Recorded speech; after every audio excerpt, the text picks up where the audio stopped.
Hello बच्चों, मैं आपका सनी भैया और आप आए हैं सनी कॉमर्स क्लासेस में, जहां पढ़ेंगे कॉस्टिंग एक अलग ही अंदाज में। तो देखिए, आज मैं आप सबके लिए 12 क्लास यानी क्लास 12 की कॉस्टिंग की वीडियो लेके आ रहा हूँ। और आज से हमारी कॉस्टिंग की 12 क्लास की वीडियो लगातार चलती जाएगी। 11 क्लास की वीडियो सारी खत्म हो चुकी है। आज से हमारी 12 क्लास की वीडियो चालू हो जाएगी। और पहली वीडियो है तो मैं इसको बहुत ही नॉर्मली आपको रिवीजन ही कराने के लिए रखा हूँ, ताकि आपको बहुत सारी ऐसी बातें हैं जो कि मैंने 11 में पढ़ाई थी वो आपको याद आ जाए। उससे पहले क्या हम लोग कुछ सिलेबस देख लेते हैं, हमारा वेस्ट बंगाल का जो सिलेबस है। ठीक है, 12 क्लास में आपको कौन कौन से चैप्टर पढ़ सकते हैं। हमारा सबसे पहला जो चैप्टर होगा सिलेबस के मामले में वो है मटेरियल्स। ठीक है, मटेरियल्स का कुछ हिस्सा आपने 11 क्लास में पढ़ा था, अभी कुछ हिस्सा उसका आधा हिस्सा आप 12 क्लास में पढ़ोगे। अच्छा, उसके आपको कौन सा चैप्टर पढ़ना पड़ेगा? एक लेबर का चैप्टर होगा जिसमें आपको पढ़ना पड़ेगा, लेबर का चैप्टर होगा। और तीसरा चैप्टर होगा आपका ओवरहेड, यानी पूरा का पूरा अगर देखा जाए तो कॉस्टिंग का बस ये 3 चैप्टर बढ़िया से पढ़ने हैं और हमारी कॉस्टिंग का पूरा सिलेबस पूरा हो जाएगा। ठीक है, तो ये बहुत ही सिंपल चैप्टर्स है, बहुत ही आसान चैप्टर है। और मटेरियल का तो आधा पार्ट बोला जाए तो आपने 11 क्लास में ही सीख लिया था। जो तीसरा चैप्टर था आपको शायद आपको याद होगा, नहीं याद है तो कोई दिक्कत नहीं, वीडियो तो भी बहुत सारी बनी हुई है। ठीक है, आप देख सकते हैं कभी जाकर। ठीक है, तो वो सब कुछ है।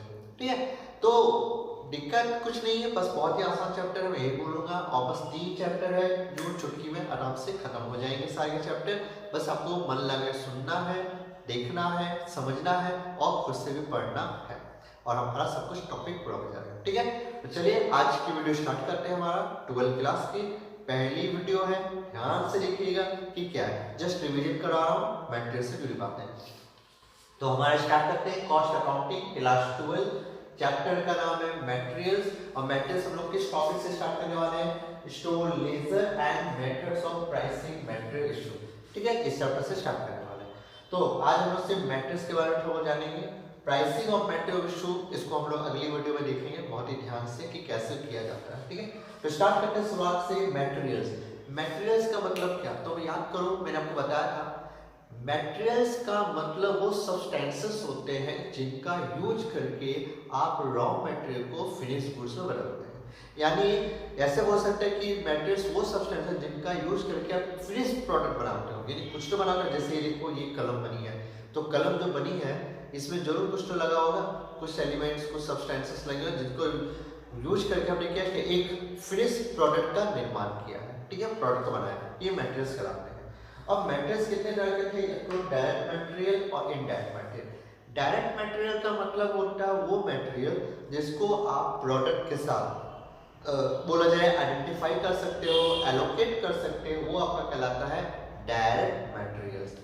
इनडायरेक्ट मटेरियल्स का मतलब वो मटेरियल्स जिसको आप प्रोडक्ट के साथ आइडेंटिफाई और एलोकेट नहीं कर सकते हैं, वो कहलाता है मेरा इनडायरेक्ट मटेरियल्स। याद आया? कुछ बातें आ रही होगी। एलिमेंट ऑफ कॉस्ट मैंने बताया था, एलिमेंट ऑफ कॉस्ट शायद आपको याद हो कि चलो मैं दिखा देता हूँ ड्रॉ करके आपको, यहाँ दिखा देता हूँ एलिमेंट ऑफ कॉस्ट, जो कि आपको याद होगा कि भैया 3 पेज पे थे। हमारा पहला था मटेरियल, दूसरा था हमारा लेबर, ठीक है, लेबर, और तीसरा था हमारा एक्सपेंसेस। ठीक है, और फिर मटेरियल को आगे 2 भाग किए गए, डायरेक्ट इनडायरेक्ट, लेबर को आगे डायरेक्ट इनडायरेक्ट, एक्सपेंसेस को भी आगे 2, डायरेक्ट और इनडायरेक्ट। तो यही सब बातें हैं जो आपको आज पढ़नी है। ठीक है, इसमें से बहुत सारी बातें आपको नहीं भी पढ़नी है। ठीक है, तो ये थी।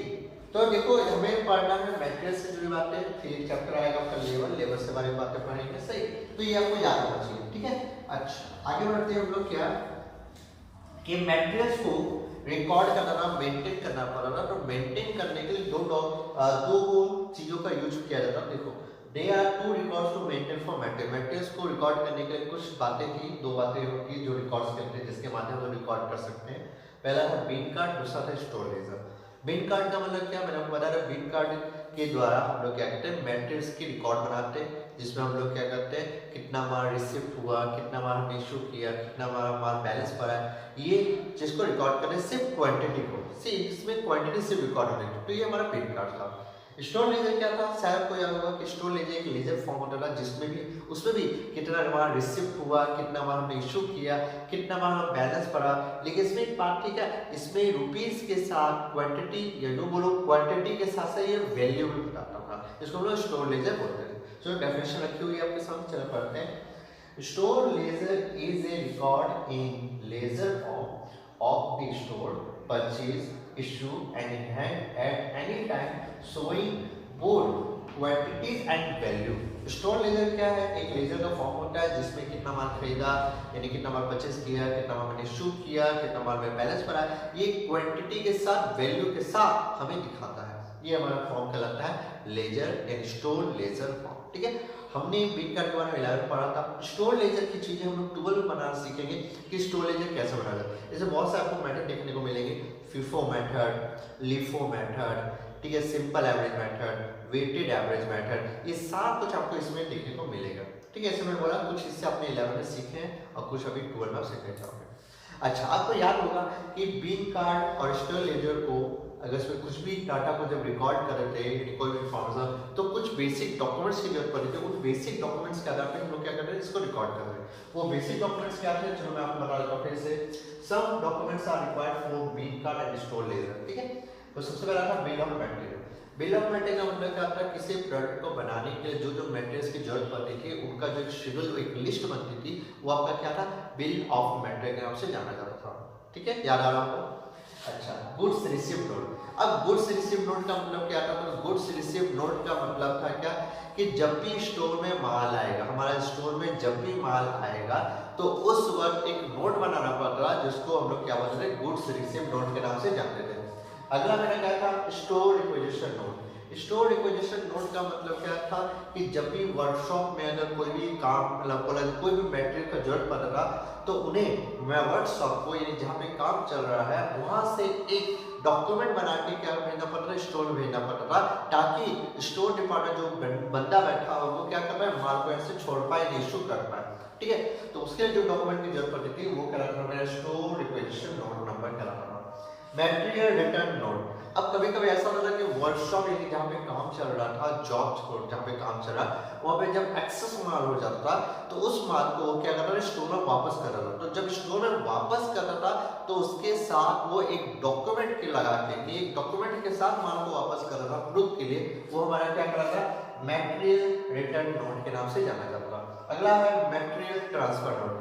अब ये मटेरियल ट्रांसफर नोट क्या है, तो बहुत ही सिंपल चीज है, यानी जब मान लीजिए दो जॉब में काम हो रहा है, मैंने पहले भी आपको बताया था कि मान लो जॉब ए में काम हो रहा है और एक जॉब बी में काम हो रहा है। ठीक है, अगर जॉब ए में कोई माल बच जाता है तो स्टोर में वापस करके वो क्या करता है, इस जॉब से जॉब बी में क्या ट्रांसफर कर देता है विद ए नोट। ठीक है, तो वो क्या कहलाता है, हमारा मटेरियल ट्रांसफर नोट कहलाता है। ठीक है, तो ये सब डॉक्यूमेंट की जरूरत पड़ती थी और इसके आधार पे हम लोग क्या करते थे, बिल कार्ड, स्टोर लेजर बनाते थे।